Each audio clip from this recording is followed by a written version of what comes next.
Shalom, selamat pagi. Marilah kita mendengarkan renungan pagi dari buku Agama yang Bersinar, karya Ellen G. White.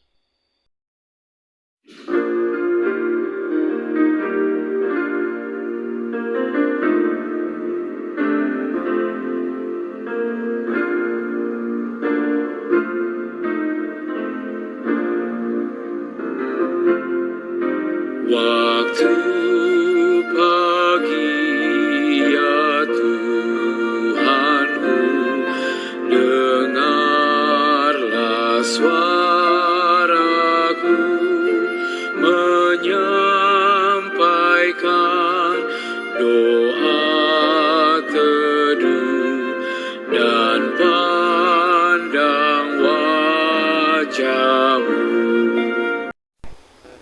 Judul renungan pagi kita pada pagi hari ini, ketololan, kebodohan, omong kosong. Ayat inti kita terdapat di dalam Amsal 15 ayat 21. Kebodohan adalah kesukaan bagi yang tidak berakal budi, tetapi orang yang pandai berjalan lurus. Kita berdoa. Bapa kami dalam surga, berkati kami ya Tuhan, supaya kami dapat mencerna, dapat memahami dengan baik maksud daripada firman-Mu, sehingga kami boleh melakukan apa yang Engkau perintahkan dan menolak segala yang Engkau larang ya Tuhan. Kami serahkan kehidupan kami dalam nama Yesus Kristus kami berdoa. Amin. Kita tidak dapat dimaafkan di hadapan Allah kalau masuk dalam kepelesiran yang membuat kita cenderung tidak sanggup menjalankan tugas sehari-hari dengan setia dan kemudian mengurangi minat merenungkan perkara-perkara surga dari Allah. Agama Kristus menggembirakan dan meninggikan pengaruh. Hal itu mengatasi semua yang berupa senda gurau dan lelucon bodoh dan obrolan sia-sia nan kocak. Rekreasi kita janganlah suasana menyenangkan tanpa arti, bentuk yang sama sekali tidak bermakna. Kita dapat melakukan begitu rupa sehingga bermanfaat dan meninggikan mutu kita dan mereka untuk lebih sukses menjalankan tugas-tugas kita sebagai umat Kristiani. Adalah oleh menuntut pengikut-pengikut Kristus untuk bergaul dengan orang-orang yang tidak bertuhan dan ikut serta dalam kepelesiran mereka, maka setan paling berhasil dalam menjatuhkan mereka ke dalam dosa.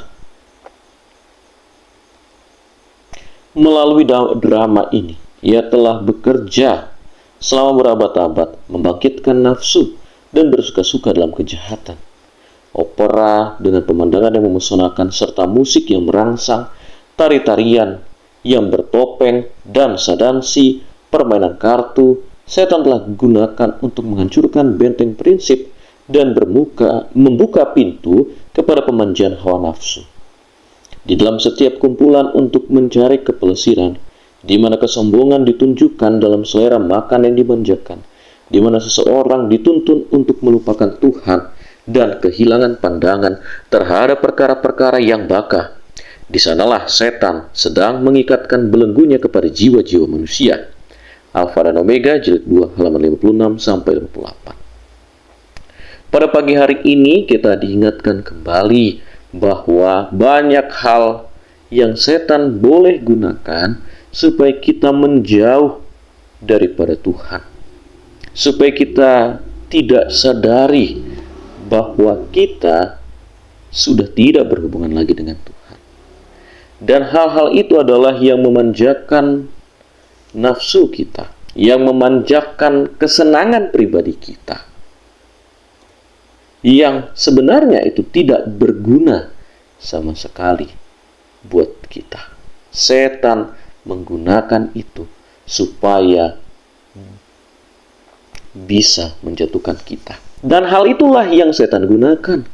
Bukannya membuat kita susah, tetapi membuat kita senang, dan karena kesenangan itu membuat kita jauh daripada Tuhan.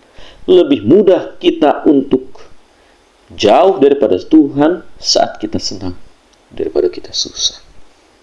Dan hal-hal yang firman Tuhan sampaikan pada saat ini, bahwa banyak hal-hal yang dalam pandangan kita bisa jadi itu tidak salah, tetapi sebenarnya itu setan gunakan untuk menjauhkan kita dengan memanjakan nafsu kita, memanjakan pikiran kita, bukannya dekat dengan Tuhan, tetapi malah jauh daripada Tuhan. Kiranya pada hari ini kita diingatkan, supaya kita menjauhkan hal-hal yang sudah kita pelajari pada pagi hari ini. Kiranya Tuhan menyertai kita. Amin.